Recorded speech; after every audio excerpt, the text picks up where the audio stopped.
Hello friends, welcome to my YouTube channel study with Vinay 88। मैं आज आपके सामने केपलर के ग्रहगति संबंधी नियम लेकर उपस्थित हूँ, जो आरआरबी, एएलपी, आरपीएफ टेक्नीशियन आदि रेलवे के एग्जामों के दृष्टिकोण से महत्वपूर्ण हैं। तो चलिए स्टार्ट करते हैं हम। तो ये नियम जानने से पहले हम कुछ पॉइंट्स जानते हैं। ये एलिप्टिकल ऑर्बिट है पूरा, ठीक है। ये मेजर एक्सिस है, ये माइनर एक्सिस है, और ये पॉइंट हैं, ये वाले, ये फोकस हैं। ये कैसा है? एलिप्टिकल ऑर्बिट है। ये वाली लाइन माइनर एक्सिस और ये वाली मेजर एक्सिस, और ये दोनों फोकस हैं। तो चलिए अब स्टार्ट करते हैं हम केपलर के नियम। केपलर के ग्रह गति संबंधी नियम जर्मनी के गणितज्ञ और खगोलविद जोहानेस केपलर ने 3 नियम दिए। 3 नियम कौन कौन से हैं उनको जानते हैं। पहला नियम दिया इन्होंने कक्षाओं का नियम। पहला नियम क्या कहता है?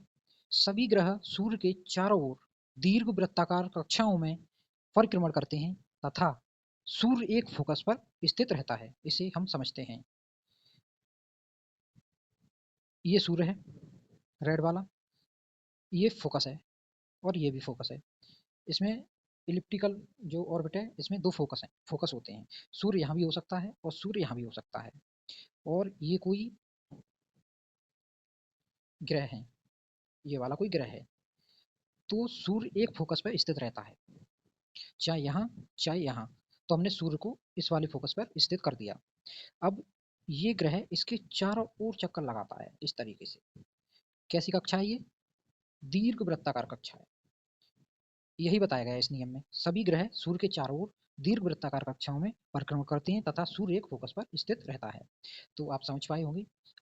आगे चलते हैं। दूसरा नियम इन्होंने दिया क्षेत्रफलीय वेग का नियम। किसी भी ग्रह को सूर्य से मिलाने वाली रेखा समान समय अंतरालों में समान क्षेत्रफल पार करती है। समझते हैं इसे। पहले जानते हैं, जो ग्रह सूर्य के पास होते हैं उनकी स्पीड अधिक होती है, जबकि जो ग्रह सूर्य से दूर होते हैं उनकी स्पीड कम होती है। समझते हैं इस रूल को। इस रूल में बताया गया है, कोई भी प्लेनेट है, ये सन के चारों ओर चक्कर लगा रहा है, तो इसमें ये बताया गया है, जैसे कि ये प्लेनेट्स यहाँ से यहाँ तक गया और ये यहाँ से यहाँ तक गया, तो इसने यहाँ से यहाँ तक जाने में जो एरिया तय किया है वही एरिया यहाँ पे तय किया है। मान लो 1 घंटे की टाइमिंग इसे यहाँ लगी, तो 1 घंटे की यहाँ लगी, मतलब टाइम फिक्स है। फिक्स टाइम में हम देखते हैं, तो 1 घंटे में इसने इतना एरिया तय किया और यहाँ पे इतना एरिया तय किया। तो ये दोनों एरिया क्या हैं? बराबर हैं। यही बताया गया इस नियम में। ये सूर्य से अधिक दूरी पे है तो इसकी स्पीड कम होगी यहाँ पे, और ये सूर्य के यहाँ नज़दीक आ जाता है तो स्पीड अधिक होगी। मतलब स्पीड नज़दीक है तो अधिक और दूर है तो कम। ठीक है, आगे चलते हैं। यानी कि एरिया 1 एरिया 2 के बराबर होगा इस नियम के अनुसार।